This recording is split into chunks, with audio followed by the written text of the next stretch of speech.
Isso aí, gente. Bom dia a todos e a todas. Agora a gente começou a gravação aqui para depois poder fazer a transferência pelo YouTube.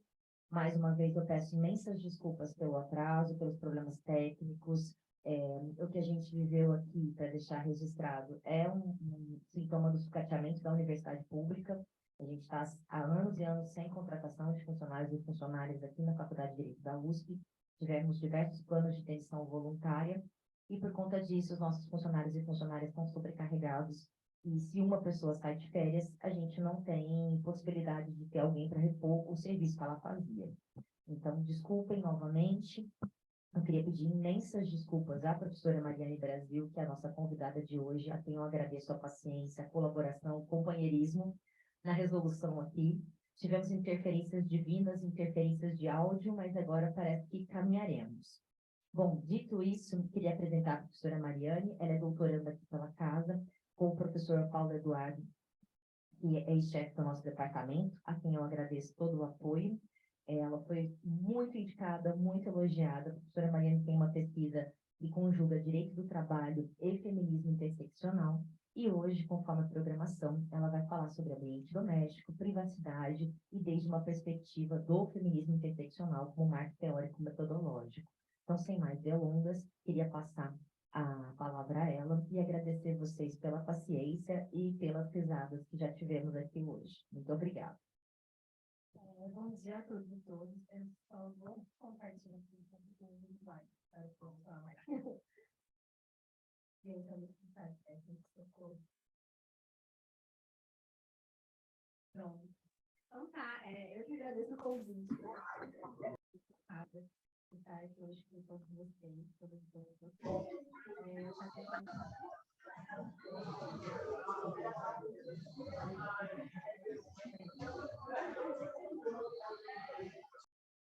Obrigada. Mas é isso. Então, eu vim falar um pouco para vocês hoje sobre teoria da interseccionalidade, trabalho doméstico, como explicar um pouco do debate sobre a privacidade. Então, vamos lá, finalmente, vamos lá. Então, tá. Então, o que seria a teoria interseccional de análise social? A teoria interseccional de análise social é nada mais do que um método de análise da realidade e efetiva de uma análise sociolaboral, né? E aí a gente, por meio dessa ferramenta, ela vai ser uma ferramenta de como a gente olha a sociedade.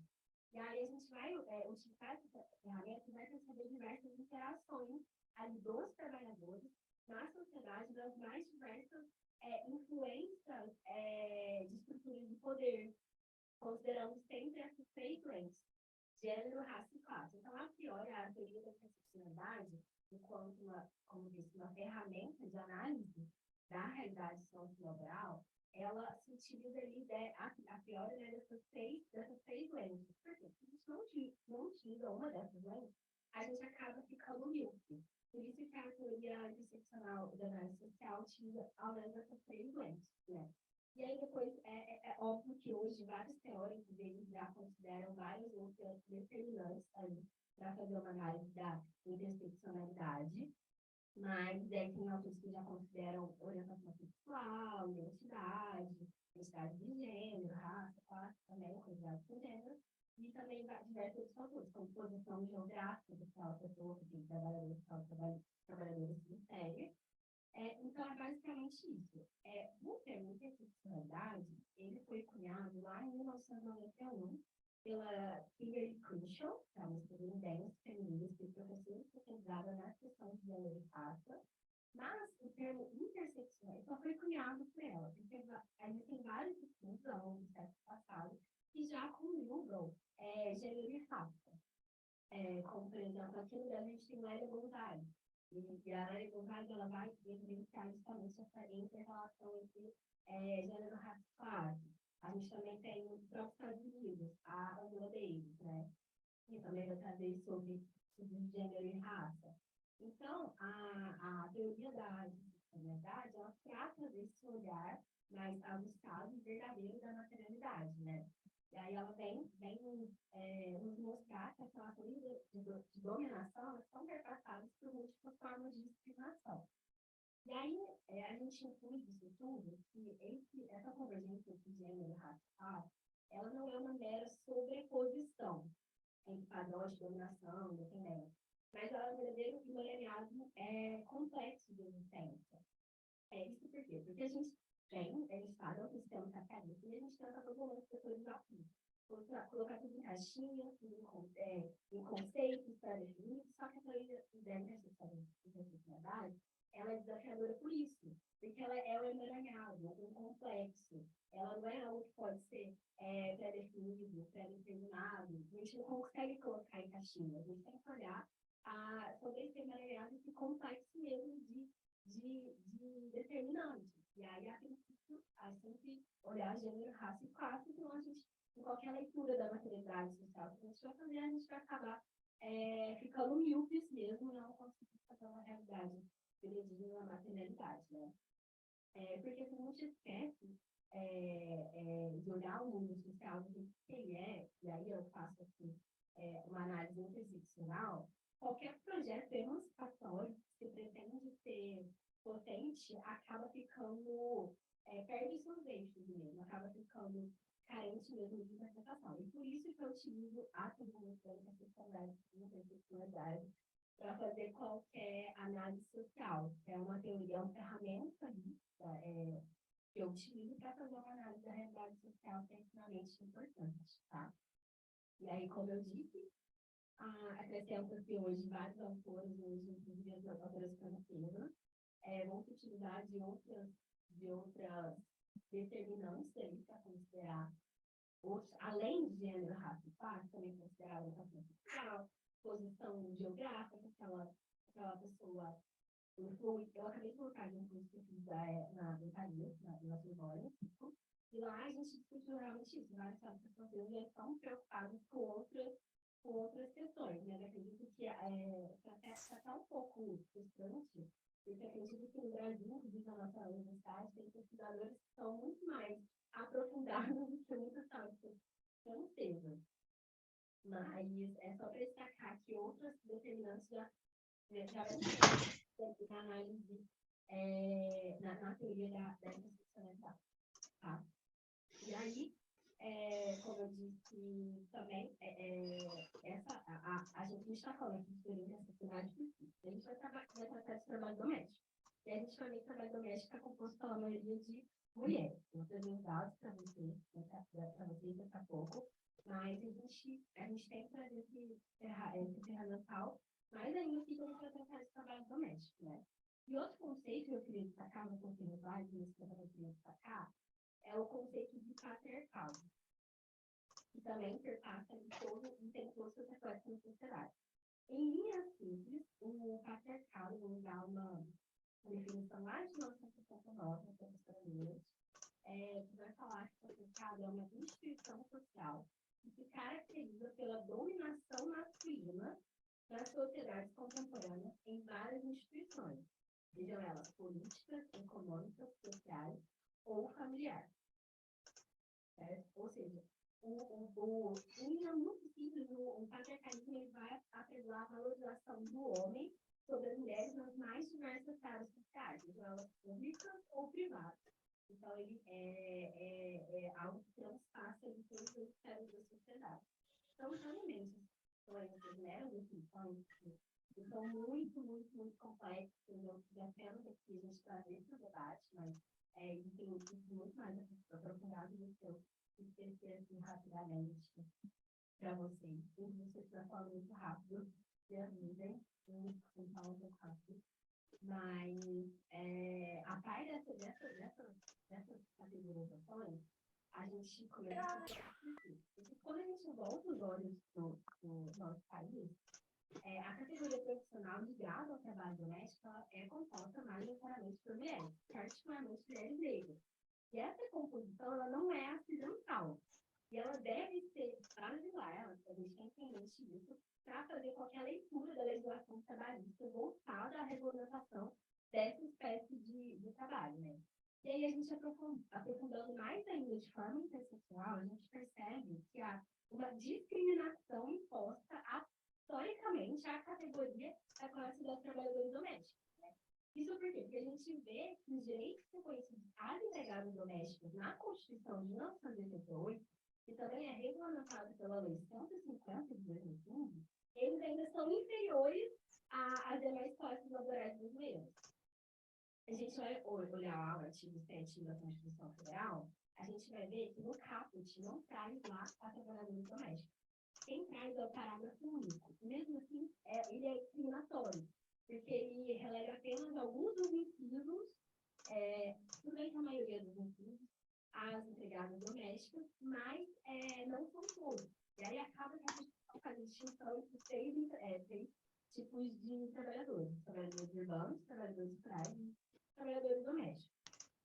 Certo? E aí, a gente vê que a categoria das domésticas, hoje, é a única a manter essa condição de discriminação. E aí a gente vê que nossa normativa, até a própria Constituição acaba sendo menos protetiva em relação aos trabalhadores domésticos, né? E aí, um exemplo, por exemplo, que a Constituição Federal não abarca as trabalhadoras domésticas, é a questão do piso salarial, que está lá no 5, no artigo 7 da Constituição Federal. Também não traz qualquer proteção ao mercado de trabalho da mulher mediante sentido específico, entendeu? Poxa, mas a categoria das domésticas é composta majoritariamente por mulheres.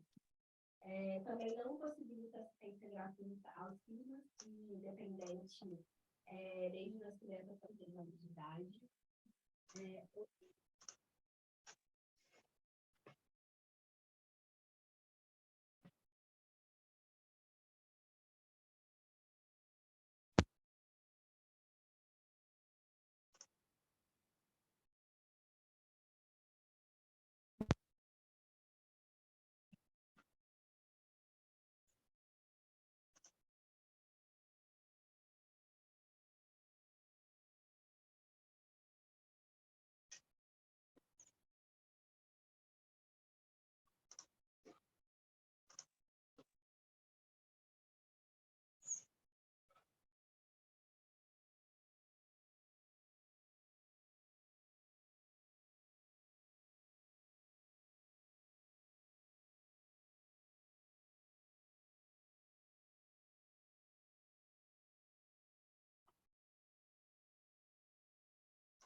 forçados por conta do movimento organizado das trabalhadoras domésticas. Então, também todos esses direitos são fruto de lutas e conquistas sociais das trabalhadoras domésticas. E aqui eu gostaria de relembrar a vida e militância da dona Laurelinha de Campos Melo, que em 1936 ela já tinha fundado a primeira associação profissional de empregados domésticos de Santos e também depois de Campinas. E ela tinha como principal objetivo alcançar o direito à sindicalização. Então, ele foi um expoente da movimentação das trabalhadoras domésticas na conquista de direitos, tá?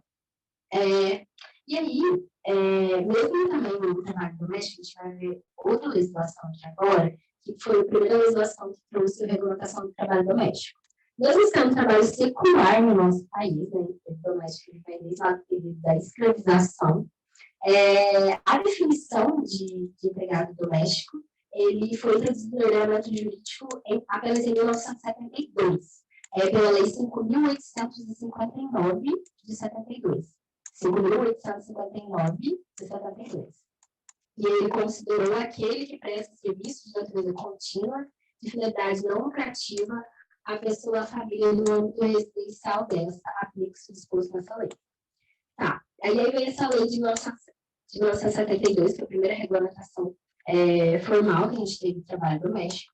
E aí veio a Constituição Federal, mesmo assim a Constituição Federal não tinha protegido os trabalhadores domésticos. Foi apenas em 2 de abril de 2013 que veio uma emenda constitucional, a emenda constitucional 72, que essa emenda constitucional 72 que alterou o parágrafo único do artigo 7º da Constituição Federal. A gente viu tanto que essa legislação é extremamente recente. E aí, depois dessa emenda constitucional, e aí outro marco legislativo que a gente tem, vai ser lá em 1º de junho de 2015, que é a publicação que a gente tem hoje em vigor da Lei Complementar 150 de 2015. E essa Lei Complementar 150 de 2015, ela veio aí buscando dar alguma efetividade às alterações feitas por essa emenda constitucional de 72. E aí ela revogou a lei de 1972, a lei 5.859, e regulamentou o emprego doméstico. Então, o que a gente tem de legislação trabalho doméstico hoje é a lei do processo de 2015. Eu também queria destacar aqui que um dos argumentos contrários à conquista de direitos dos trabalhadores domésticos, tá? Estou falando aqui, a gente está vendo que é discriminatório, que não é igualdade. E também visão só levanta até constitucional. Constitucional 72 foi até também inconstitucional, justamente porque fez essa distinção entre trabalhadores domésticos, trabalhadores urbanos e rurais, fez essa distinção. Mas mesmo assim, de novo, é fruto de muita luta e conquista social das trabalhadoras domésticas. Não vamos perder isso de vista também, tá?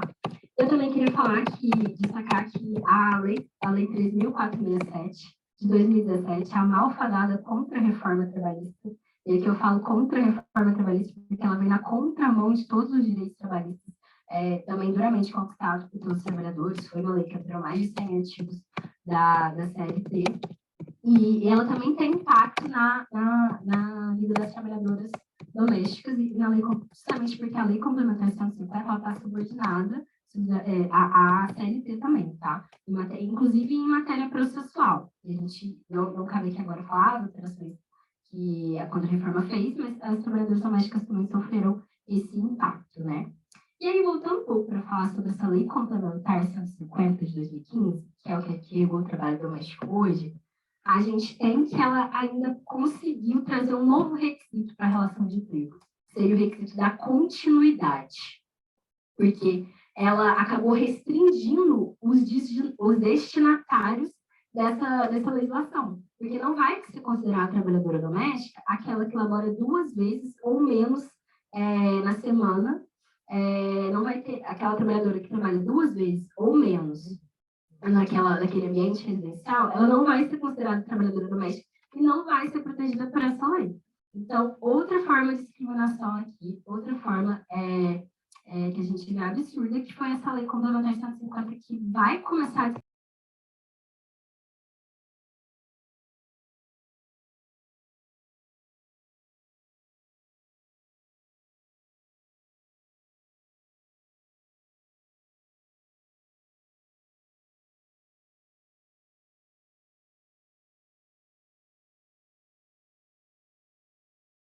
nada, onerosa e pessoal, cuja finalidade não pode ser lucrativa em favor da pessoa ou família no âmbito residencial dessa, por mais de 2 dias na semana. E a gente percebe, então, que o tratamento discriminatório começa aí na própria caracterização de trabalhadores e de trabalhadores, tá?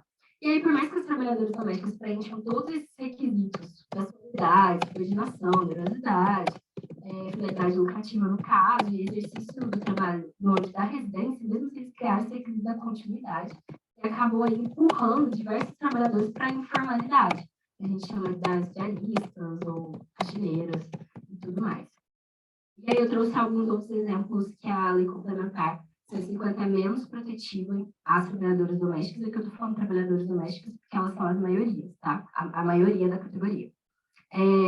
Um exemplo, por exemplo, é o contrato de experiência. O contrato de experiência para os trabalhadores urbanos e rurais, eles são determinados de até 90 dias, certo? Para as trabalhadoras domésticas, a possibilidade de até 180 dias. Poxa, a trabalhadora doméstica, ela trabalha no interior, no ambiente residencial. 180 dias é um tempo muito longo para a gente fazer qualquer contrato de experiência, para a gente testar ali se aquela pessoa vai ser boa ou não. Então, também é um absurdo aí que eu acredito que seja essa lei.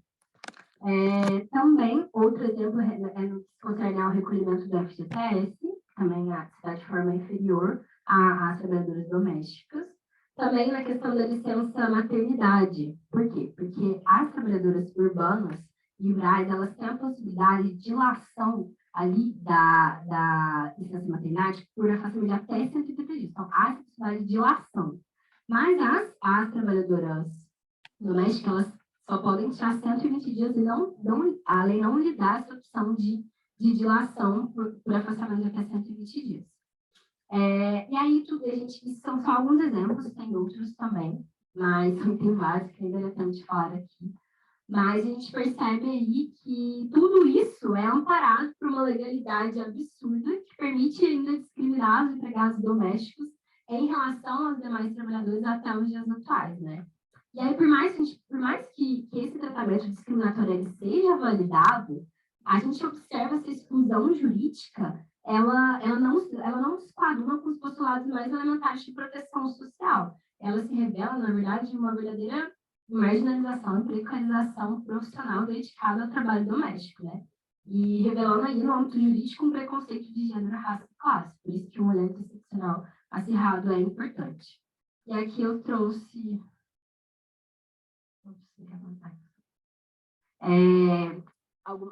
trouxe uma charge também e alguns dados para a gente analisar, que em 2016 o Brasil tinha 6,158 milhões de trabalhadoras domésticas, dos quais 92% eram mulheres, disso que eu vou me referir várias vezes enquanto trabalhadoras domésticas, que a maioria são mulheres.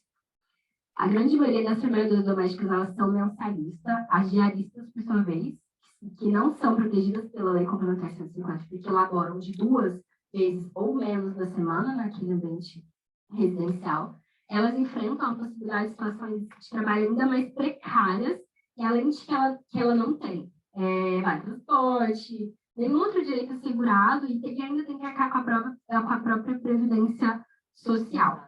E aqui eu coloquei uma charge que eu achei bem interessante, que a empregadora faz vários pedidos à trabalhadora doméstica, e no final fala: não é sacrifício, você é da família, você sabe bem.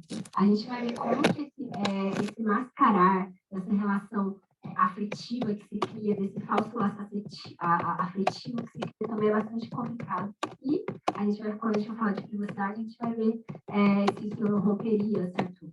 O direito de personalidade, de privacidade aí, da trabalhadora e, em menor número, do trabalhador doméstico.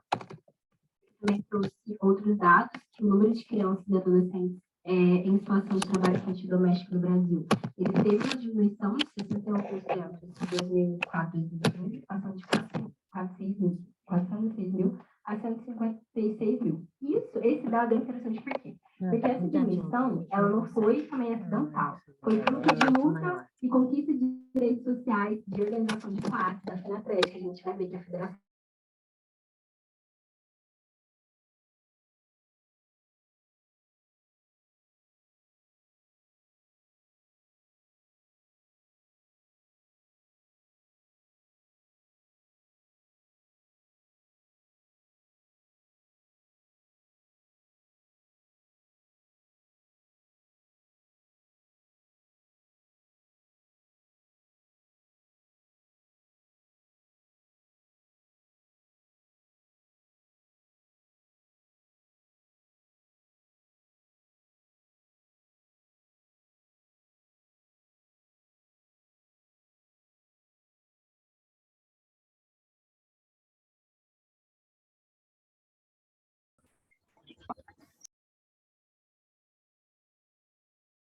uma faxina por R$19,90. A gente pode até achar que é pegadinha, né? R$19,90 o combo, mas eu acredito que nessa propaganda seria a primeira faxina, R$19,90.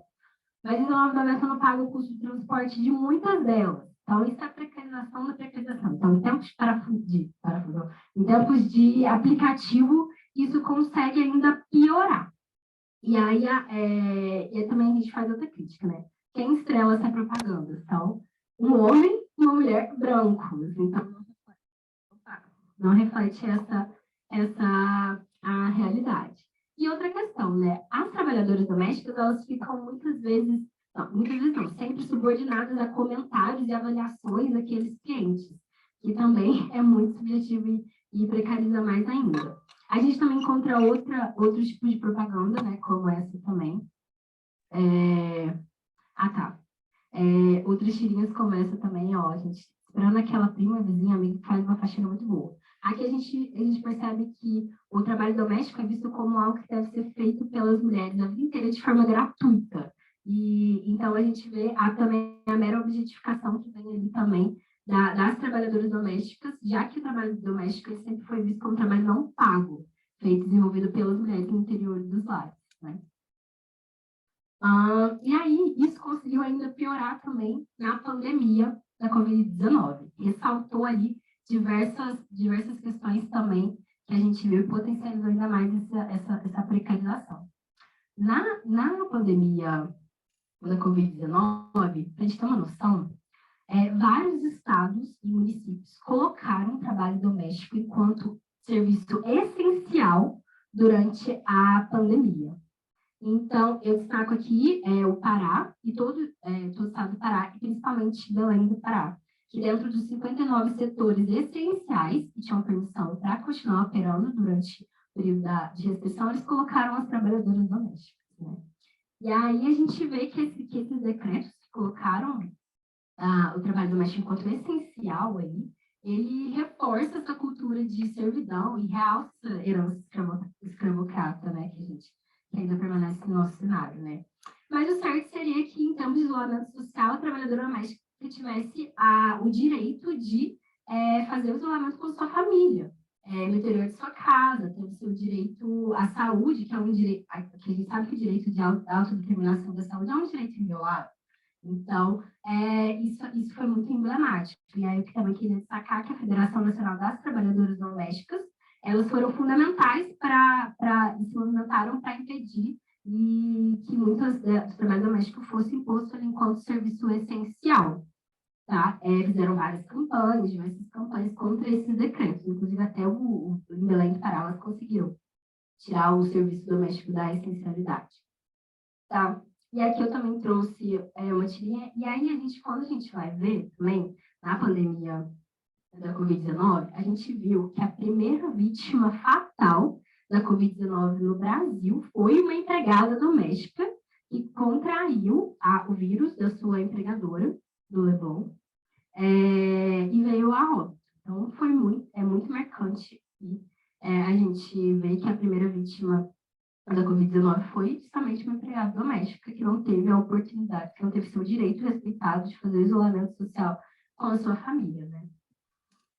E aqui também trouxe uma tirinha que muita coisa aconteceu, né? Ó, a Ju não tem família no Rio, preferiu fazer quarentena comigo. Melhor aqui do que na favela, né? Essa gente não respeita o confinamento, isso larga o emprego para pegar o fundo emergencial e tomar cachaça na rua. Ou seja, aqui também é a objetificação da trabalhadora doméstica, como se ela não quisesse passar a quarentena com a sua família, justamente porque a empregada acha que ela vive em meios mais subalternos de vivência, o que também não respeita. Então, muitas empregadas domésticas também tiveram que se sujeitar às ordens dos seus patrões e irem morar com os seus empregadores, ficando longe de sua própria família, justamente porque a gente trata de uma relação hipossuficiente, né? Muitas vezes a empregada doméstica não teve escolha de se sujeitar. E a gente também viu durante a pandemia a polêmica da Isis Valverde, né? Que parecia que falou, a babá veio morar comigo porque ela quis, que é muito melhor. Como que o empregador assume que a sua casa é melhor, né? Como se a trabalhadora doméstica não tivesse direito de escolha, né? Acaba sendo uma imposição. Então, na pandemia, tudo isso conseguiu piorar. Também outra crítica Muita gente assistindo os ônibus lotados, metrô lotado, e achando aquilo um absurdo, e a empregada doméstica, por que será, né, dona Ângela? E mesmo assim, a empregadora, muitas empregadoras realmente, muitas trabalhadoras domésticas não tiveram mesmo o seu direito a isolamento social respeitado devidamente. Também, durante a pandemia, a gente assistiu esse caso trágico, que foi o caso Miguel, que a trabalhadora doméstica, mãe do Miguel, ela saiu para passear com o cachorro da sua empregadora, deixou o seu filho, porque durante a pandemia as escolas estavam fechadas, com quem que ela ia deixar seu filho? Teve que levar o filho ao trabalho. Deixou o seu filho com a sua patroa e ele veio a falecer. Certo? Então foi uma tragédia anunciada e a Sara Gaspar Curtial se encontra solta e vamos acompanhar nos próximos passos desse processo. E aí, a parte tudo dessa introdução, a gente também, vamos falar um pouco agora sobre a privacidade, né, que foi uma das falas que eu vim aqui falar. Na Lei Complementar 150 de 2015, não tem nada sobre privacidade. Então, não fala sobre privacidade, não fala sobre intimidade e vida privada da empregada doméstica. A gente tem alguma menção legislativa lá no artigo 6º da Convenção 189 da OIT, que é uma convenção ratificada pelo Brasil, foi ratificada em 2018. E aí, nessa convenção, esse artigo 6º vai falar que todo membro deverá adotar medidas para assegurar que trabalhadores domésticos, como os trabalhadores, em geral, usufruam de condições equitativas de emprego e condições de trabalho decente, assim como se residem no domicílio onde trabalham, assegurar condições de vida decente que respeitem a sua privacidade. Então, a gente tem alguma menção legislativa aqui, lá nessa convenção, que foi ratificada em 2018 pelo Brasil, mas a Lei Complementar 150 nada atrás. E aí, a título introdutório, vamos falar um pouco sobre a diferença doutrinária entre privacidade e intimidade. Bom, a vida privada e a intimidade, elas são conceitos que carregam entre si uma grande controvérsia. Por quê? A principal controvérsia é na própria conformação ali da nomenclatura. Porque o nosso artigo 5º, inciso 10º da Constituição Federal, ele aparentemente diferencia esses conceitos, né? O tratamento, e ele coloca lá, vida privada, intimidade e privacidade, como se fossem algo separados. Mas o tratamento oferecido tanto pela doutrina quanto pela jurisprudência, ele não é uniforme, tá? Basicamente, existem duas teorias, e aqui a doutrina brasileira se divide, tá? Tem outras, mas vou destacar as principais. Que é a teoria das esferas, que é derivada do direito alemão, que vai entender vida privada e intimidade, que são bens jurídicos de personalidade distintos. Então, cada um tem a sua disciplina própria. E tem outra teoria, que é a teoria do privacy, que é a teoria norte-americana, que vai compreender que vida privada, intimidade, eles são conceitos sinônimos e que devem ser tratados de forma unificada. O posicionamento brasileiro, ele vai refletir, jurisprudencial, ele também vai refletir essa indefinição conceitual. Então, você vai achar julgados que tratam vida privada e intimidade enquanto conceitos separados, ou vai achar julgados que vão encontrar privacidade e intimidade como conceitos sinônimos. Mas uma crítica que se faz a tudo isso é que tem pouca relevância a gente ficar teorizando privacidade e intimidade na questão da jurisprudência, porque isso não implicaria em minoração protetiva. Os dois devem ser tutelados, né? E aí o consenso que a gente tem é quanto à fixação da amplitude da esfera privada através de qualquer ponderação no caso concreto. O que a gente faz é analisar no caso concreto, né? E aí também a gente tem algumas outras diretrizes que vão tratar sobre privacidade e atividade, que seriam a Convenção 111 da OIT, também já contra a Declaração Humana de Direitos Humanos, o artigo 11 ao 21 do Código Civil, o artigo 223C da CLT, e na lei famosa agora, a LGPD, também tem algumas regulamentações, né, sobre isso. E também, falar em privacidade no ambiente de trabalho está intimamente ligado aos poderes diretivos do empregador e da empregadora. E aí, os poderes que a CLT coloca para a gente são poder de organização, poder de controle, poder de disciplinar. Mas é óbvio que esses poderes, eles devem ser barrados ali devem ser respeitados pela privacidade e intimidade. A gente sabe que isso é uma linha muito tênue. Mas, então, os poderes empregatícios, eles existem, mas eles também não são absolutos, devem ser ali barrados. E aí, nessa relação intersubjetiva entre empregado e empregador, a gente vê que as questões são bastante complexas. Mas, em específico, na relação de trabalho, que é, por sua natureza, uma relação hipossuficiente, negavelmente uma parte hipossuficiente em relação à outra, a atenção aos direitos da personalidade, especialmente intimidade e privacidade, eles devem ser redobrados, tá? Então, estou dando esse destaque. E aí também falar de trabalho doméstico realizado no ambiente doméstico de trabalho, no interior dos lares, a gente tem essa confusão entre espaço domiciliar, espaço familiar e espaço de trabalho. Então, isso acaba, e o resultado que a gente vê acaba uma invisibilização do trabalho doméstico, né?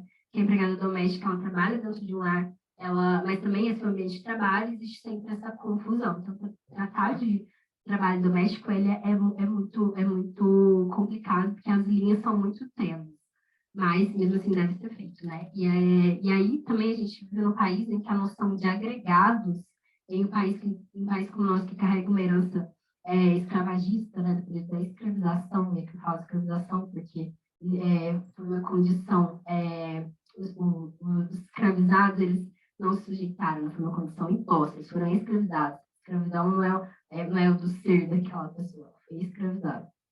Então, essa noção fica ainda muito mais tênue, né? Como eu disse, a criação de laços afetivos, mas você é da família, então me bota no testamento, mas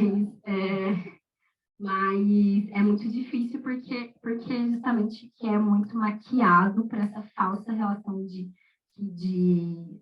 laço afetivo. A gente pode até existir laço afetivo, mas ela ainda é uma trabalhadora doméstica que está tendo ali sua força de trabalho sendo explorada, certo? Então, e a gente também vê historicamente que antes o trabalho doméstico era realizado pelas mulheres de forma gratuita, né? Ainda é muito realizado pelas mães, pelas tias, pelas filhas, etc. E aí, quando a gente viu que esse trabalho ele foi monetizado, como hoje a gente vê, o trabalho doméstico, quando a gente ainda paga, ele ainda é um trabalho precarizado, barato, mal remunerado, considerado inferior, né? Isso tudo traz consequências às trabalhadoras domésticas, e isso conduz à invisibilização do próprio trabalho doméstico, tá?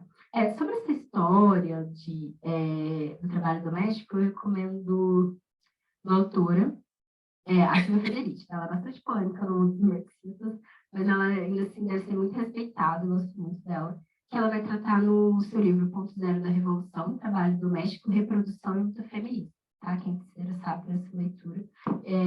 Depois eu vou deixar meu e-mail também, vocês vão lançar, a gente faz empréstimo de livro aí, e aí a gente vai conversando, tá? Então, tudo isso conduz a essa invisibilização do trabalho doméstico, né?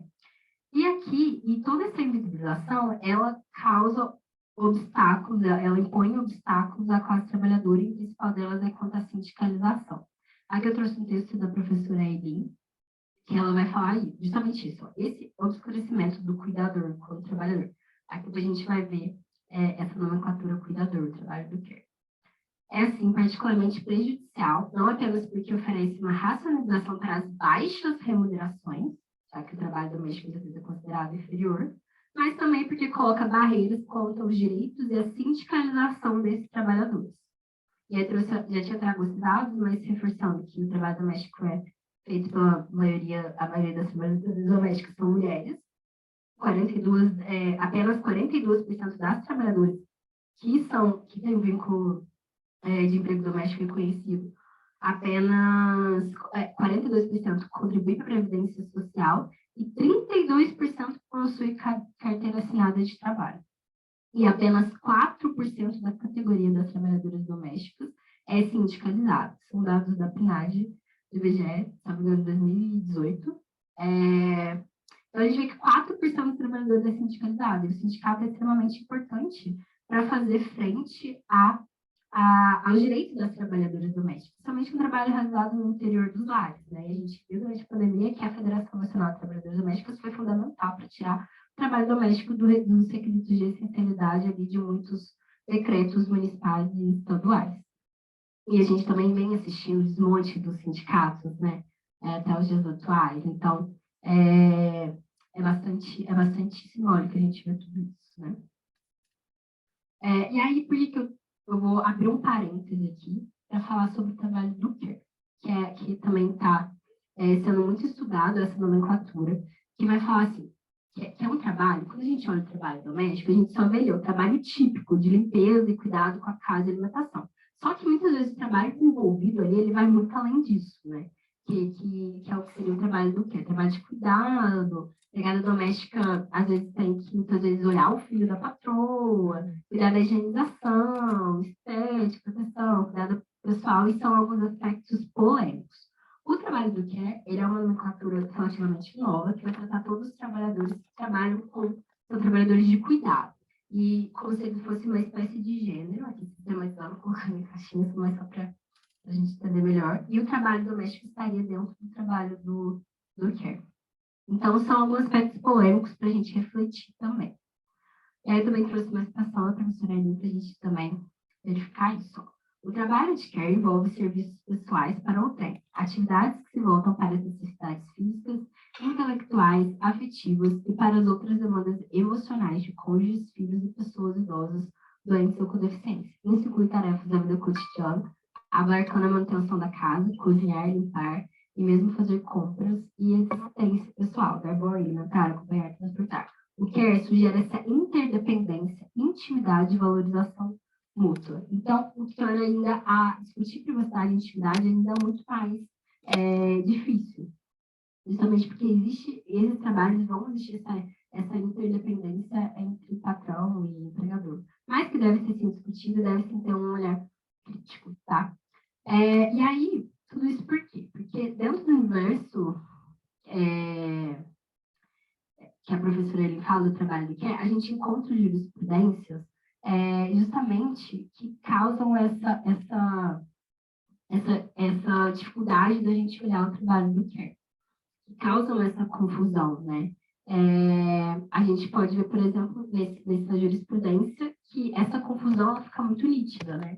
Que a primeira coloca, caso que o trabalhador ficava 24 horas por dia à disposição ali, que o cuidador, né, de idoso ficava 24 horas à disposição ali do seu empregador. Então, essa confusão entre vida privada, intimidade própria do trabalhador com o patrão acaba sendo confundida. Nesse também, nesse outro jurisprudência que eu trouxe, o trabalhador trabalhava das 7 da manhã ao dia 7 do outro dia, mesmo assim, o juiz considerou que não houve excesso ilegal de jornada, porque teoricamente ele teria liberdade para se ausentar do ambiente residencial. Então a gente vê também essa confusão, né? E aí também eu vou abrir outro parênteses aqui para fazer uma crítica, que vai falar justamente sobre conceito ventável de casa. Por quê? Quero fazer um parênteses mesmo, não tem muito a ver com o nosso mais sério. Quando a gente vai falar sobre o trabalho do care, muitos problemas que existem do trabalho desenvolvido no ambiente doméstico acabam sendo transportados para o ambiente externo. Então, por exemplo, a gente não fala mais em asilo, é casa de repouso. A gente não fala mais em creche, é casinha da mamãe coruja. Então, os mesmos problemas que já existem no âmbito residencial acabam sendo transportados também para o externo, né? Então, esses trabalhadores do care também acabam tendo essa carga emocional, laboral, que tem que ser desenvolvida, né?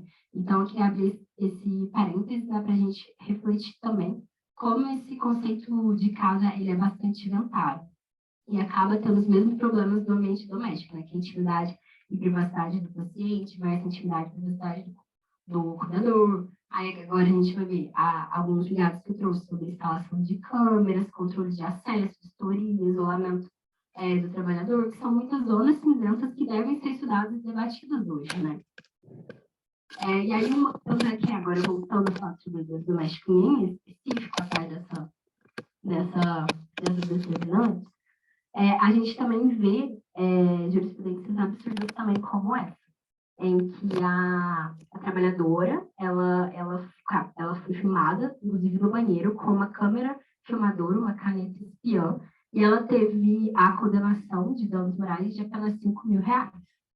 E aqui eu queria fazer uma crítica aos magistrados e magistradas, até inclusive li um artigo recentemente que fala sobre isso, é que muitos magistrados e magistradas têm dificuldade de julgar trabalho doméstico porque eles são, muitas vezes, empregadores domésticos.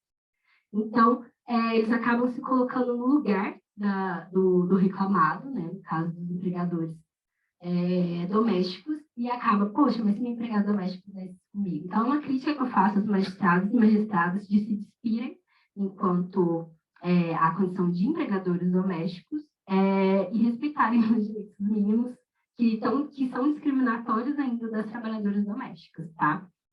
A gente sabe que imparcialidade é um mito, mas é um movimento que a gente também deve fazer de criticar os trabalhadores domésticos e analisar todas as jurisprudências e casos que a gente puder e quiser de trabalho doméstico com esse olhar também, certo?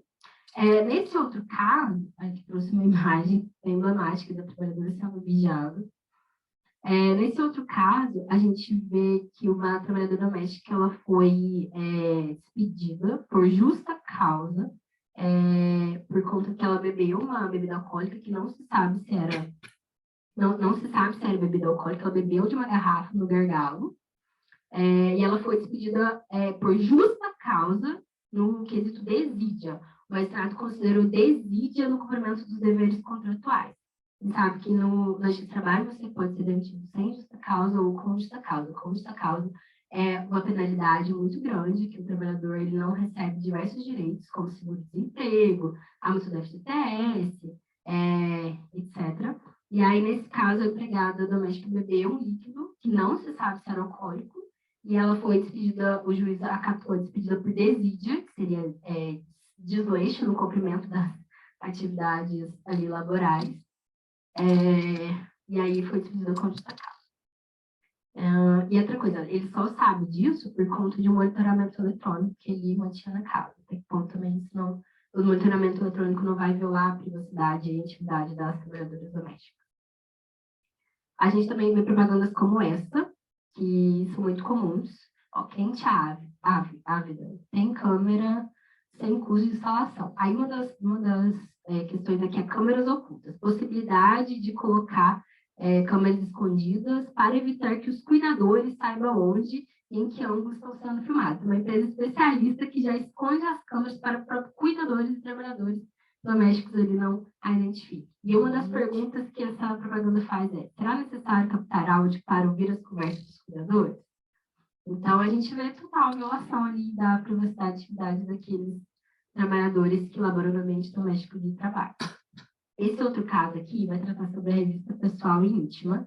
Foi um caso que aconteceu no condomínio de Goiânia, onde as trabalhadoras domésticas eram as únicas que eram revistadas para entrar no condomínio. Ficou provado nos autos que os convidados e outros trabalhadores não eram revistados, apenas trabalhadores domésticos, elas eram revistadas por homens. Então, acaba tudo isso contra cada coisa. Nesse outro caso, quando a gente vai tratar de antecedentes criminais, a gente vê que até que o juiz, o magistrado, utilizou como exemplo o próprio trabalhador doméstico para justificar que todo empregador doméstico tem sim o direito de pedir antecedentes criminais para aquele trabalhador doméstico. Até usou os empregados domésticos de exemplo. Até que ponto também, e esse aqui eu não tenho também resposta, né? As questões são turvas, tortuosas, estou trazendo aqui para a gente debater. Então, esse magistrado considerou que não viola a privacidade e intimidade e de antecedentes criminais de empregada doméstica. Então, usei empregada doméstica como exemplo. Nesse outro caso, é um caso de uma vara criminal que considerou abuso de confiança enquanto uma qualificadora para a empregada doméstica, uma qualificadora de furto de uma empregada doméstica. Então, a empregada doméstica, ela furtou, e aí ela teve sua pena qualificada para abuso de confiança. E mesmo a defesa argumentando que apenas a relação de emprego não seria suficiente para fazer abuso de confiança, foi considerado. Aqui também trouxe para a gente também debater. E aqui também a gente tem outra questão. Eu trouxe essa foto, que é lá do impeachment da Dilma, do protesto de impeachment da Dilma. A gente sabe que recentemente tem muitas outras, né? E aqui a gente tem várias questões. A condução ao protesto durante a jornada de trabalho é legal? Poderia a babá, nesse caso, o trabalhador doméstico, se sujeitar a um protesto durante sua jornada de trabalho? E o uniforme branco? Até que ponto a obrigação do uso do uniforme branco ela é legítima para as babás domésticas, fora do ambiente doméstico ou até mesmo dentro deles, né? Eu faço essas indagações porque realmente é problemática essa questão do uniforme branco para as domésticas e babá, e ela já foi até muito debatida, tá? Mas, olhando essa foto aqui, a gente sabe que tem muitas fotos recentes também, mas essa daqui foi emblemática na época, que uma babá com seu uniforme foi ali conduzida a um protesto de impeachment da presidenta Dilma em 2016. E aí a gente passa essas perguntas mesmo, até que ponto uma empregada doméstica pode se sujeitar e até que ponto pedir isso já não é uma violação de privacidade e intimidade. Porque a empregada doméstica é uma relação hipossuficiente, ela às vezes vai aceitar ali com medo de perder o seu emprego. Né? E quanto ao uniforme branco, tem muito debate sobre isso, se isso não violaria a intimidade de privacidade ou outros direitos, se exigir um uniforme branco ou não. Inclusive, tem um caso aqui em São Paulo, que uma babá, ela foi pedida de entrar em um clube em Pinheiros, onde ela ia sempre, porque ela não estava com o uniforme. Sendo que ela nunca foi barrada, apenas quando descobriram que ela era babá, que começaram a exigir dela o uniforme. E outros convidados do prédio não pedem nada. E tem até uma lei em Minas Gerais, no Rio de Janeiro, que impede os clubes recreativos de fazer essa exigência do uniforme branco, né? Tem até que em São Paulo, acho que no Higienópolis, que é considerada a Praça das Babás. Acho que é a Praça Argentina. No Buenos Aires. Buenos Aires. Que ficam passeando no base de uniforme branco. Então, essa questão ainda é muito polêmica, o fato de exigir o uniforme branco da babá. Bom, é claro que qualquer relação de privacidade e intimidade ela tem que ser reparada por uma ação própria, pleiteando a indenização por dano pessoal. E aqui eu falo dano pessoal para utilizar a nomenclatura do professor Paulo Eduardo Vieira de Oliveira, que vai trazer o dano pessoal em vários seus aspectos, meu orientador, mas é óbvio que ela tem que ser reparada, né? E aqui a gente pensando, como que a gente pode lutar institucionalmente, usar o direito enquanto barricada para brecar algumas questões como essa, tá? Aqui, longe de defender qualquer mudança legislativa, vai trazer a revolução, a mudança sistêmica em si, mas mesmo assim é preciso a gente lutar institucionalmente.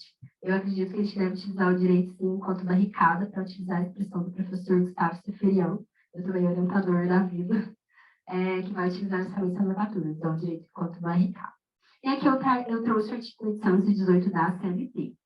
Antes da reforma trabalhista, o ônus da prova era aquele ônus da prova estático, né? A prova das alegações de tudo a parte que se fizer. Nesse ponto, e apenas nesse ponto, que fique claro, a reforma trabalhista foi boa, porque ela trouxe a possibilidade da carga dinâmica do uso da prova. Então, uma das saídas aqui o juiz atribui o ônus da prova de modo diverso. Então, por exemplo, chega um caso da trabalhadora doméstica que teve sua privacidade e intimidade violada, só que ela não tem como fazer prova daqui. Ela não tem, muitas vezes, testemunha, porque ela labora no ambiente doméstico de trabalho. Se ela trabalha com outros funcionários, eles podem até se recusar a testemunhar. Elas não têm documentações formais. Então, uma alternativa pode ser essa que veio no artigo, no parágrafo 1º da Lei 818 da CLT, que é nos casos previstos em lei ou diante de peculiaridade da causa relacionada à impossibilidade ou excessiva dificuldade de cumprir o encargo nos termos desse artigo, ou maior facilidade de obtenção da prova do fato contrário, poderá o juízo atribuir ônus da prova de modo diverso, desde caso por decisão fundamentada. Então, uma das saídas para a gente conseguir equilibrar essa relação seria a possibilidade do magistrado ali possibilitar a produção da carga dinâmica do ônus da prova, o ônus da prova ao reclamado, no caso, aos empregadores, né? Justamente por conta disso, né? É impossível, muitas vezes, o trabalhador doméstico fazer essa prova, né? E aí também é importante a análise do caso concreto, né? Essa carga, esse uso dinâmico Então, o problema não é uma regra pré-definida, né? Mas sim de uma carga probatória que vai depender da análise do caso concreto mesmo. E aí, diante das circunstâncias, o julgador vai decidir ali qual ônus da prova é melhor de ser atribuído, né? Essa é uma possível solução a uma situação de prova diabólica, tá? Outra solução seria o incentivo extensivo da inspeção do auditor fiscal do trabalho nos lares. Mas, a gente sabe, já tem uma previsão expressa disso. Lá no artigo 17 da Convenção 189 da OIT, que de novo é uma convenção ratificada pelo Brasil. Então, outra saída, além da utilização da carga dinâmica do uso da prova, seria incentivar a expansão do auditor fiscal do trabalho no interior dos lares. Só que a gente sabe que atualmente está muito difícil. O Ministério do Trabalho ele também sofreu ataques durante os últimos anos, no sentido de recursos. Então, o pessoal que trabalha lá não tem pessoal suficiente que vai conseguir fazer toda essa expansão, né? Mas fica aí outra alternativa legislativa aí que poderia vir a ajudar ali no combate à exploração do trabalho doméstico, de forma irrestrita no interior dos lares, né? Justamente para evitar notícias como essa, que a gente sempre vê, de uma mulher, de uma trabalhadora doméstica que foi escravizada por 35 anos. Existe um negócio de análogo entre escravização. Então, a gente justamente, uma das alternativas seria incentivar a inspeção dos auditores fiscais de trabalho no interior dos lares, mas feitas essas considerações que eu já fiz da Ministério do Trabalho, eles vêm sofrendo também ataques, questões econômicas de recursos, muitas vezes os auditores fiscais de trabalho não conseguem, certo? E aí, já caminhando para reflexões finais, a gente percebe que essas questões, elas são muito complexas, e ainda mais se a gente tratar de trabalho doméstico e o trabalho do care, como muitas treinadoras já falam, justamente porque, de um lado, a gente tem a personalização da figura do empregador, eu disse aquela maquiagem de como sendo o núcleo da família, construção de laços afetivos, muitas vezes isso existe mesmo, mas não de forma absoluta, porque ele sempre vai continuar um trabalhador doméstico ali, né? E, por outro lado, a gente tem a inserção de um estranho na intimidade e na privacidade do empregador. Quem quiser analisar aqui também a proteção da privacidade do empregador na sua residência, por conta da utilização de trabalhadores, né? Mas é óbvio que nessa relação, na prática, por conta da natureza do contrato de trabalho, há sim uma maior vulnerabilidade dos empregados, dos trabalhadores domésticos, que desenvolvem esse trabalho no interior do ambiente doméstico. Então, os trabalhadores domésticos merecem aqui especial atenção, tá? E aí, eu trouxe também uma foto da FENATRAD, lá, que é a Federação Nacional de Trabalhadores Domésticos, que elas vão falar justamente isso, ó. Trabalhadores domésticos, esse é o que eu achei no site dela. Trabalhadores domésticos em movimento. Trabalhadores domésticos na luta por igualdade. Não queremos ser da família. Queremos nossos direitos trabalhistas respeitados. A gente não quer ser dessa família. Certo? E aí também, o propósito aqui foi problematizar essas questões, né? E trazer também algumas reflexões, né? Quais os limites do poder do empregador? A gente já viu.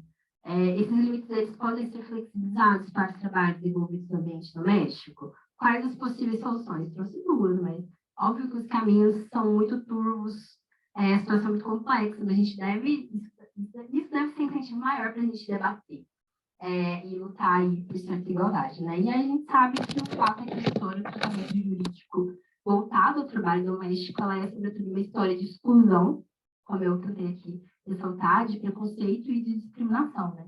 Ficou claro que o ordenamento jurídico ele não dedica o trabalho doméstico a mesma proteção destinada aos demais trabalhadores urbanos e rurais.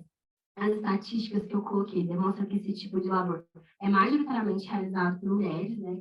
Principalmente mulheres negras, tem uma proporção bem grande. Por isso que eu utilizei a ferramenta interseccional, análise social, espero que tenha ficado claro, que justamente é uma ferramenta de análise social. Você sempre vai olhar aquela, no caso, uma relação sociolaboral sobre, ao menos, essas três lentes, gênero, raça e classe, porque se você deixa uma de lado, você fica realmente míope e não consegue fazer uma análise afinca da realidade sociolaboral de muitos trabalhadores e trabalhadoras do nosso país, né? E é claro que, para mim, todo esse tratamento jurídico legado aos trabalhadores domésticos, ela reforça essa exclusão social, mas dialeticamente, ao mesmo tempo, ela também é fruto de luta e conquista social das trabalhadoras domésticas, não vamos perder isso também de vista, né? E aí, nesse caso, por isso que eu quis trazer esse tema também, porque a mulher no trabalho, as mulheres na sexualidade, no trabalho doméstico, em especial as mulheres negras, elas devem ser enxergadas, devem ser debatidas. Eu acredito que a luta pela inclusão jurídica e pela proteção social das trabalhadoras e dos trabalhadores é, na verdade, no final, uma luta contra a própria miserabilidade do trabalho, né? Contra uma marginalização historicamente legitimada pelo sexismo, racismo e classismo que persiste até hoje, tá? No mais, é isso. Eu coloquei também uma frase da Rosa Luxemburgo, que está na minha dissertação. Inclusive, quem quiser aprofundar o estudo mais na teoria interseccional de análise social, no feminismo, eu faço isso na minha dissertação, que está aqui, no registro aqui, no site da faculdade aqui. E no primeiro capítulo eu faço uma análise bem afinco do feminismo, teoria interseccional, do feminismo decolonial, que a gente vai interesse. No meu mestrado, eu estudei dumping social e a condição das mulheres no mercado de trabalho. Tá? Mas aí, eu deixo essa frase da Rosa Luxemburgo. Por um mundo onde sejamos socialmente iguais, humanamente diferentes, totalmente livres. Deixa meu e-mail também, caso queiram. É isso, obrigada. Obrigada.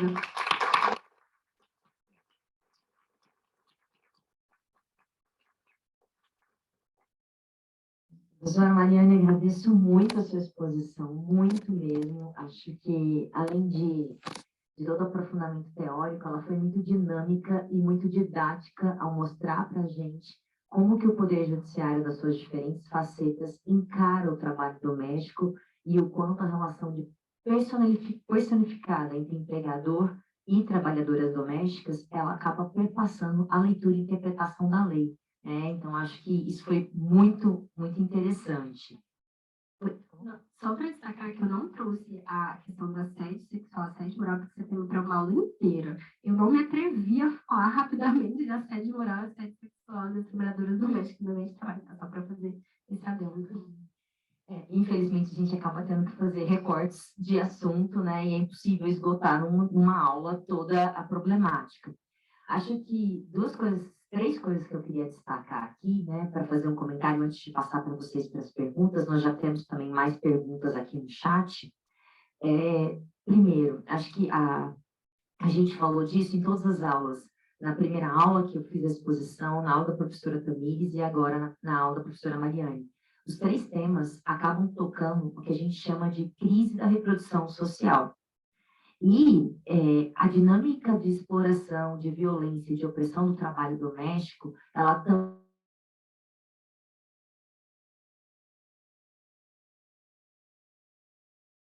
tem aquela frase, né, que fica rodando aí pela internet, de que é preciso uma aldeia para criar uma criança, né? Tem essa frase tão bonita. A aldeia, ela tem que ser construída por meio de políticas públicas de responsabilização pelo cuidado coletivo, né? A decisão sobre ter ou não ter filhos, ela sempre será individual e pertencente à mulher. Porém, as crianças são responsabilidade pública, coletiva. E aqui a gente não está falando só de políticas públicas do SUS, da Previdência Social, de remuneração pelo trabalho de cuidado, pelo trabalho de reprodução da vida. A gente está falando de lavanderias públicas, a gente está falando de refeitórios públicos dignos, a gente está falando de efetivamente transmitir este trabalho efetuado de forma gratuita, né, como a Silvia Steriti chama, o que você chama de amor, eu chamo de trabalho não pago. Então, este trabalho efetuado no âmbito privado, majoritariamente, plenamente por mulheres, transferir isso para a dinâmica pública, né? Ainda que isso não seja uma solução, porque a gente sabe que o que financia as políticas públicas continua sendo o trabalho explorado, né? E aqui eu queria só trazer mais um conceito da professora, atualmente, né, chefe de gabinete da Secretaria de Justiça, advogada e mestranda, a Lázara Carvalho. E numa exposição dela, eu aprendi o conceito de background negro, para que mulheres e homens brancos, sobretudo mulheres, possam ascender socialmente e ocupar os postos que nós estamos aqui hoje, é necessário que alguém se responsabilize pelo trabalho de reprodução da vida. E essas pessoas são os trabalhadores do QER, de maneira generalizada, que hoje aprendi aqui com a professora Mariane. Não é só a empregada doméstica, mas é a empregada doméstica, o porteiro, o jardineiro, o motorista, que essas pessoas realizem o trabalho de reprodução da vida. Por isso que as mulheres negras, quando conseguem acessar a faculdade, a universidade, o fazem muito mais tardiamente do que os outros grupos étnicos raciais. Por isso que os espaços e os cargos de chefias ainda não têm nenhum tipo de representatividade igualitária, seja de mulheres e homens lato sensu, mas primordialmente de mulheres negras em cargos de chefia. Então, este background negro é o que sustenta a perspectiva do feminismo liberal. Daí a importância do fala que a professora Mariane traz hoje para a gente entender que feminismo liberal continua sendo opressão racial. Isso precisa ser dito de uma maneira muito clara, né? Além disso, eu queria terminar lembrando a Laudelina de Campos Melo, que foi uma empregada doméstica, pioneira na luta por direitos das trabalhadoras domésticas, fundou o primeiro sindicato de trabalhadoras domésticas, que é o Sindicato de Campinas, o Sindicato de Trabalhadoras Domésticas de Campinas, que é uma entidade histórica, e foi uma das convidadas a estar na OIT, né? Então, queria também lembrar a luta histórica dessas mulheres, o protagonismo delas. Você me desculpa se você falou, porque eu estava aqui tentando resolver os problemas técnicos.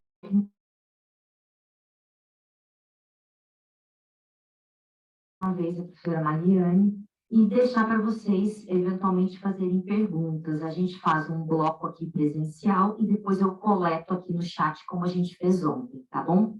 Muito obrigada e me desculpe novamente por todos os problemas e com certeza não foi falta de respeito com a sua pessoa, você tenha toda certeza disso, e eu me sinto envergonhada do que aconteceu aqui hoje. Eu que agradeço.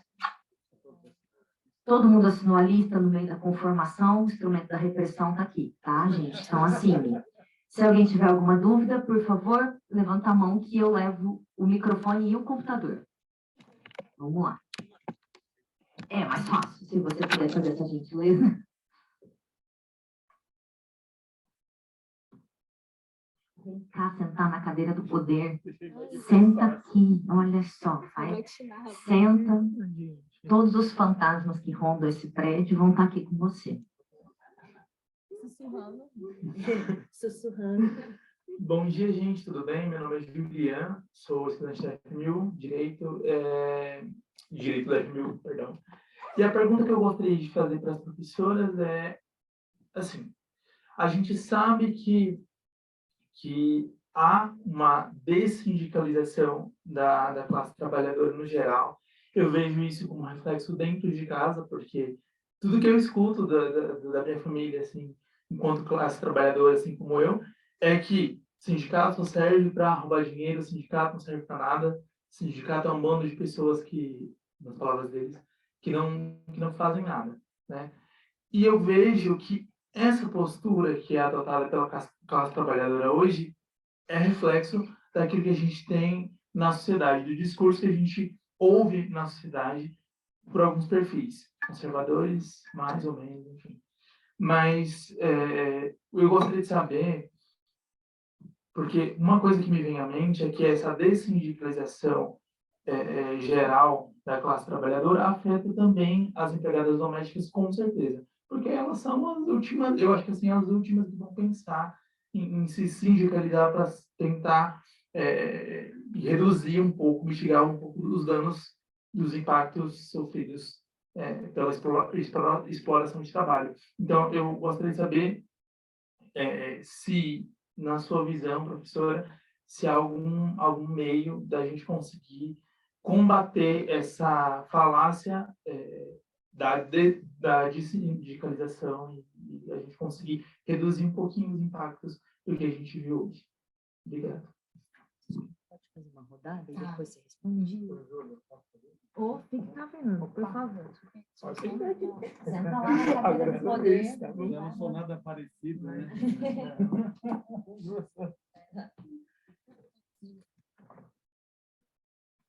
Obrigado pela aula aí, professora Mariane, agradeço. Desculpa os imprevistos técnicos aí. Então, só lembrando, eu me chamo Fernando, eu trabalho aqui na Faculdade de Direito, na assistência acadêmica. E a minha pergunta é bem direta.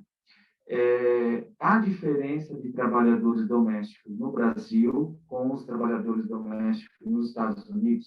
Eu gostaria que a professora pudesse explanar um pouquinho para nós sobre esse assunto. Obrigado. Pode, peraí.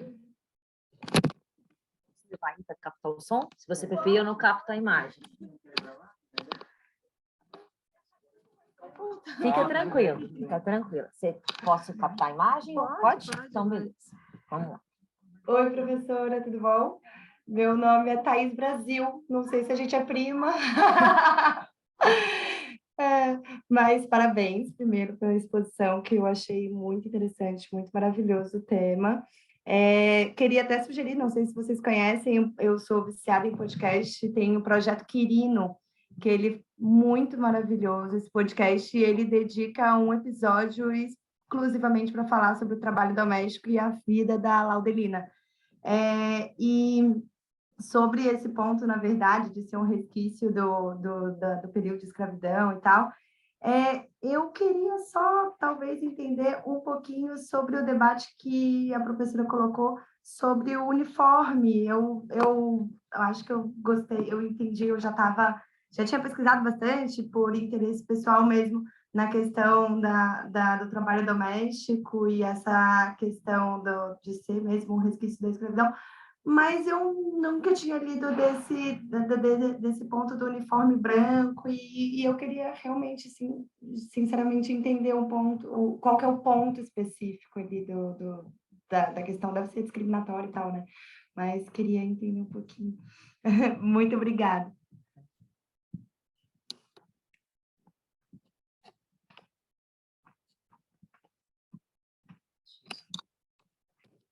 Vou apresentar esses 3 blocos, depois, se tiver mais, a gente faz. A gente pode fazer intercalado com o remoto, para eles se sentirem também pertencidos aqui, tá bom? Bom, agora que o meu computador abriu para anotar, mas primeiro foi sobre a sindicalização, certo? Então, eu sou advogada trabalhista e trabalho no escritório que a gente atende sindicatos. Então, é claro que, historicamente, o desmonte dos sindicatos ele é assistido por nós, a duras penas. A contra-reforma trabalhista, né, trouxe ali a facultatividade do recolhimento da contribuição sindical, exatamente. E, então, a gente assiste esse desmonte, né? Acredito que uma forma da gente conseguir lutar contra isso é tentar lutar institucionalmente, reverter enquanto magistrados e magistradas, né, você me está estudando de direito, reverter essas alterações legislativas absurdas, mas também lutar socialmente, sabe? É uma pergunta muito difícil, porque é uma pergunta que eu penso todo dia. Como que a gente pode fazer? Acredito que individualmente ninguém conseguiu nada, né? Toda proposta. Mas também retirar a responsabilidade pessoal também, ter a responsabilidade pessoal também é importante, mas a responsabilização coletiva também é muito importante, né? Conversar mesmo com as pessoas. Não sei. É uma pergunta que eu vou levar para casa para pensar, tentar esperar também. Mas sempre tentar lutar institucionalmente e também coletivamente, sabe? Entender que a nossa responsabilidade individual é importante, mas toda transformação social é feita na sua coletividade, né? Então, eu acredito que é isso. Não sei se eu te respondi ou não, mas nada. Quanto à diferenciação de trabalhadores domésticos do Brasil e dos Estados Unidos, eu não estudei a fundo como é o trabalho doméstico do Brasil, mas acredito sim que guarde suas peculiaridades, mas também suas semelhanças, né? Porque o movimento do capital ele é sempre desigual e combinado. Então, o trabalho das mulheres, acredito que também sempre foi realizado não pago, mas uma questão interessante do trabalho dos Estados Unidos é a mão de obra imigrante. Lembra quando eu falei lá na teoria interseccional, que na sua base está gênero, raça e classe? Outras trabalhadoras domésticas, outras doutrinadoras feministas vão tratar também sobre a posição geográfica, vão trazer um movimento de migração. Destaco também a própria Helena Hirata, também tem outras francesas também, esqueci o nome dela, mas que vai tratar justamente sobre a imigração e tanto que esse movimento de imigração, ele vem para suprir justamente isso que a professora Júlia destacou, né? Que para a gente estar aqui, precisa de alguém fazer a reprodução social da nossa vida. E aí, muitas vezes, tem que terceirizar o trabalho doméstico, tem que contratar uma empregada doméstica. E aí, nos países, vou utilizar essa nomenclatura, mas para ficar mais fácil de entender, desenvolvidos, acaba sendo a mão de obra imigrante. Então, o movimento acaba sendo exploração, exploração, exploração. É isso. E a outra pergunta foi sobre o uniforme das babás, né? Então, é muito longa essa discussão, ela aconteceu mais até no 2010, 2016, para falar sobre pode a gente obrigar uma empregada doméstica a utilizar o uniforme? Ela pode sujeitar ou não a utilizar esse uniforme? O debate ele envolve justamente isso, porque você acaba...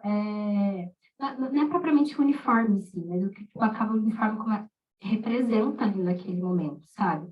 A gente vai ver essa praça das babás, estão as trabalhadoras lá passeando com os carrinhos de bebê uniformizados, de branca. Isso seria uma diferenciação da própria individualidade da pessoa naquele espaço. Então, também não tenho... então, eu tenho a minha opinião, mas, teoricamente, para te dar uma resposta direta e objetiva, são essas questões que são perpassadas para essa teoria. Eu posso procurar alguns artigos e te mandar depois sobre isso e tudo mais, mas eu trouxe justamente para a gente discutir isso, né? Até que ponto obrigar uma trabalhadora doméstica a utilizar o uniforme é ou não algo que viola a privacidade. E agora a gente tem também na CLT também que a higienização do uniforme também é algo problemático que tem que ser feito pela trabalhadora. Então, para lavar um uniforme, vamos pensar em questão prática, ela deixar o uniforme sempre branco, também não é custoso para a trabalhadora. Tem várias questões, mas eu posso aprofundar. Eu acho que a questão do uniforme assim. Dá para todo mundo ouvir? É que o problema é o remoto. Tá. Se você puder, eu te levo o microfone. O Fernando faz isso, a gentileza. Muito obrigado. Eu levo.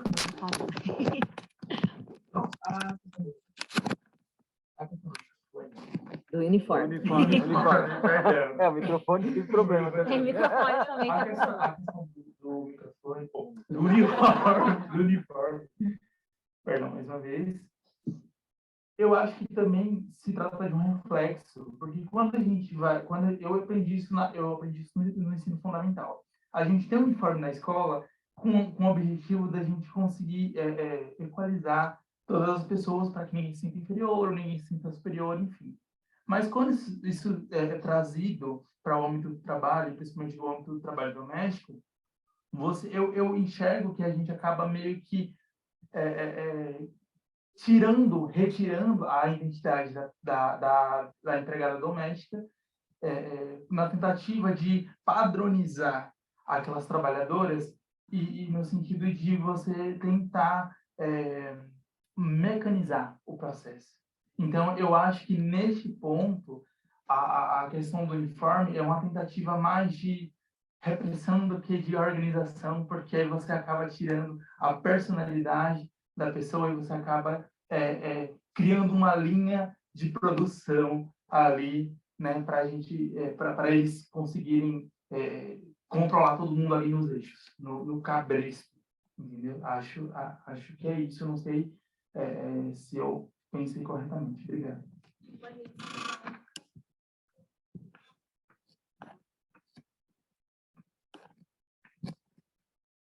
Então, justamente uma linha de discussão é realmente essa.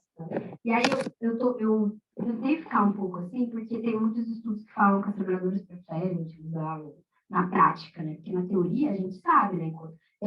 É muito difícil isso, né? Porque aqui a gente, nas torres de marfim da universidade, a gente falar o que é certo e errado para a trabalhadora doméstica é muito fácil, né? Mas ouvir a classe trabalhadora de verdade são outros 500, né? Então, existe uma linha de discussão essa, mas outra linha de discussão é que as próprias trabalhadoras têm pesquisas, não sei a fidelidade total dessas pesquisas, mas já vi pesquisas do próprio sindicato de trabalhadoras domésticas falando que as trabalhadoras domésticas preferiam utilizar o uniforme por questão de ser mais prático para elas no dia a dia. Então, Mas, eu concordo com você, na minha visão enquanto pesquisadora aqui, nas Torres de Marfim da universidade é essa, mas por isso que também é importante a gente reservar um espaço para ouvir a classe trabalhadora, se o que as empregadas querem ou não. Tá? Por isso que o debate é longo e complexo.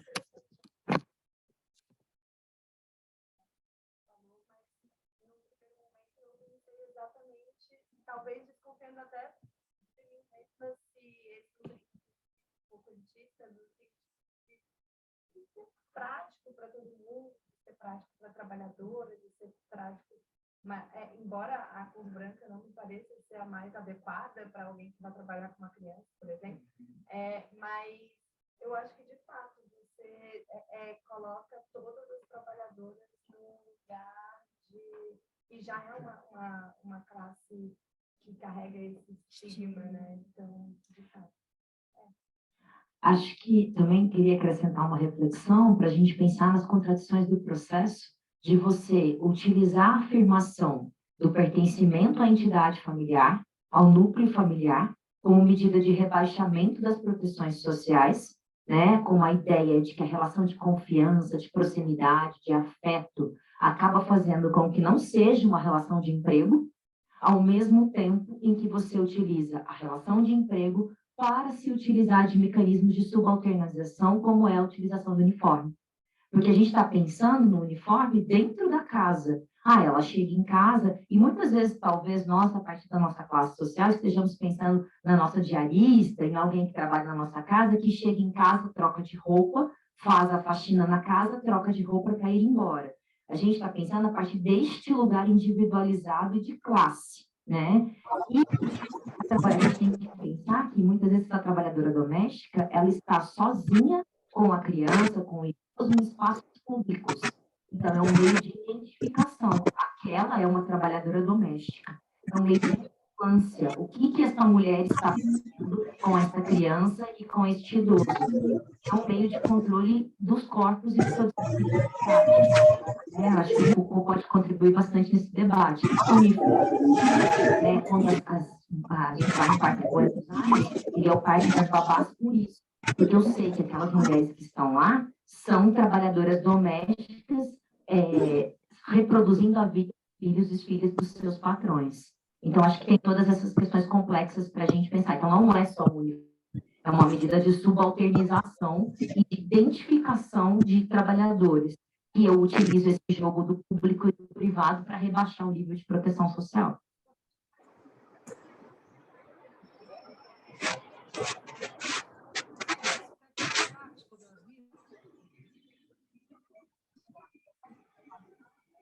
A sociedade brasileira não tem educação suficiente para pensar, eu vou cuidar do meu filho, é o meu bem maior, eu vou limpar a minha casa.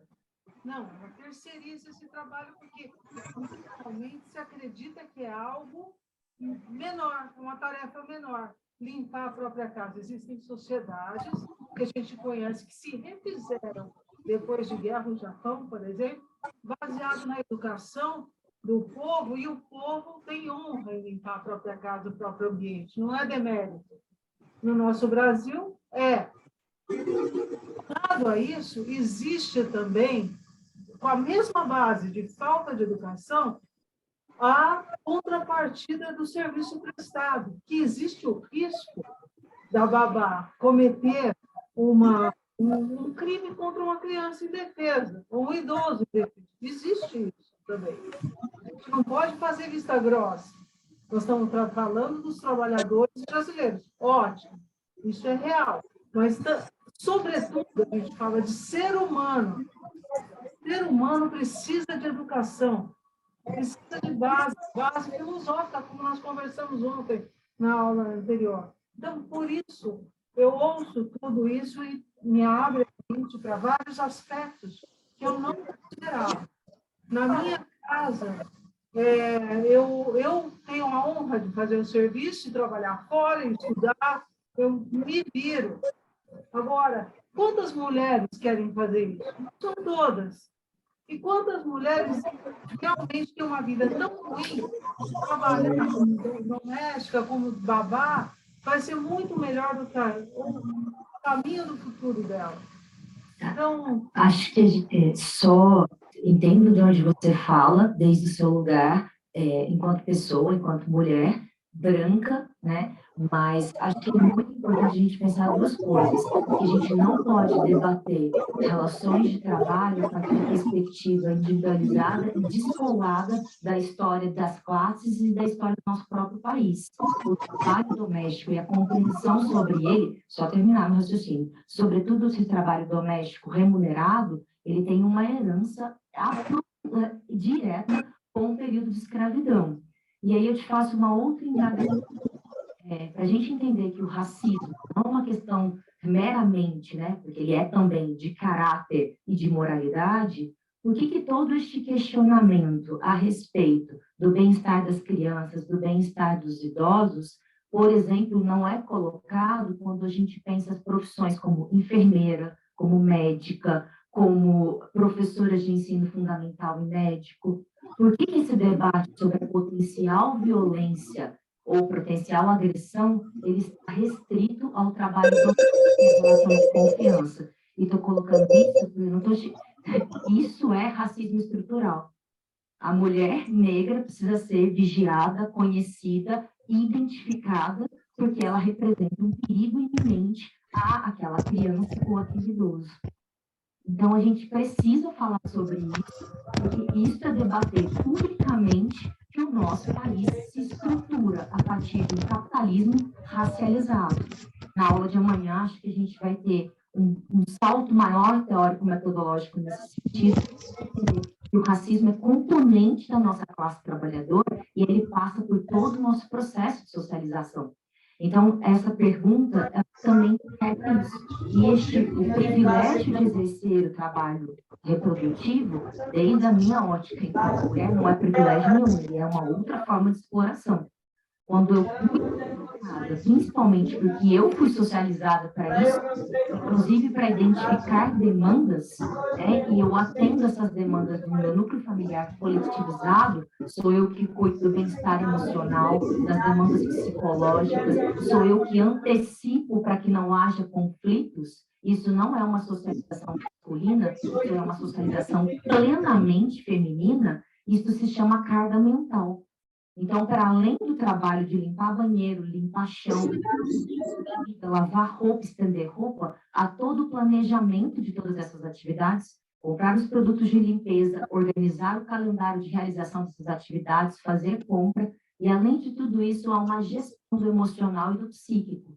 Para mim, isso não é privilégio nenhum, isso é um trabalho que eu garanto ao capitalismo absolutamente gratuito, permitindo que tanto eu quanto o meu companheiro, no caso, possam continuar trabalhando produtivamente, produzindo mais valia. E não só isso, ao inscrever a minha criança na escola, eu não estou garantindo para ela tão somente uma educação de qualidade, eu estou garantindo para ela que a força de trabalho que ela vai oferecer no futuro será adequada e qualificada para o capitalismo.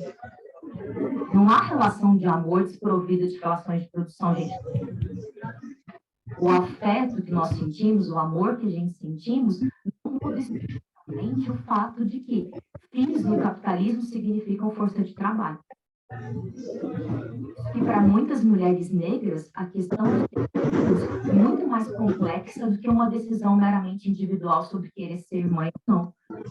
Por exemplo, dimensionar o genocídio da população negra jovem. Ter um filho, sendo uma mulher negra, significa pensar em poder ser uma das mães que está em luta para saber aonde seu filho desapareceu depois de ir a uma casa de um colega. De saber que a sua casa pode ser vítima dessas balas perdidas que sempre encontram os corpos negros. Tudo isso perpassa. Então, no capitalismo não existe privado e público descolado de relações de produção. Acho que isso era muito importante a gente dizer, sobretudo neste curso que se pretende uma nova ciência do direito do trabalho, para que a gente entenda que quando a gente fala que o racismo é estrutural, todos nós, homens e mulheres, e sobretudo aqueles que têm a sociabilidade marcada pela cor branca, somos racistas. E as questões das nossas respostas passam também pelo racismo. né? Então, essa questão da confiança da relação de empregado tem tudo a ver com a racialização. É teórica e também minha posição política. Eu queria ouvir a professora Maria. Muito obrigada, professora. É isso. Também acredito sempre nisso que a professora Júlia falou, até respondi uma das perguntas aqui que a pessoa foi a pergunta da Adriana, que queria justamente entender por que seria errado pedir antecedentes criminais para uma trabalhadora doméstica. Não é que é errado, a gente viu que na jurisprudência disciplinária o juiz aceita, mas cabe muito bem o que a professora Júlia acabou de falar. Isso se trata, na verdade, de um racismo estrutural.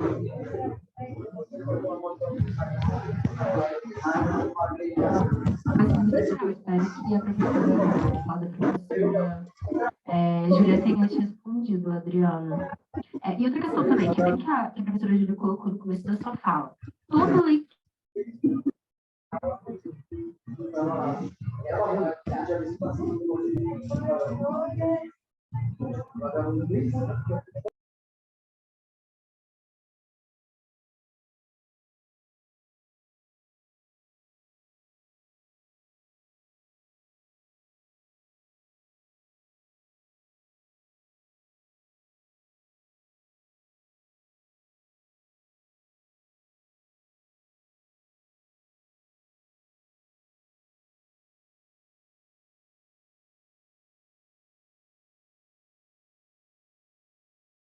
acaba que valida toda a discussão social. Por isso é que olhar tudo de forma interseccional, de novo, puxar o saco, é importante. Olhar gênero, raça e classe, raça especificamente no nosso país, né? Que tem um racismo estrutural que perpassa todas essas esferas, sabe? Mas é isso. Muito obrigada, professora.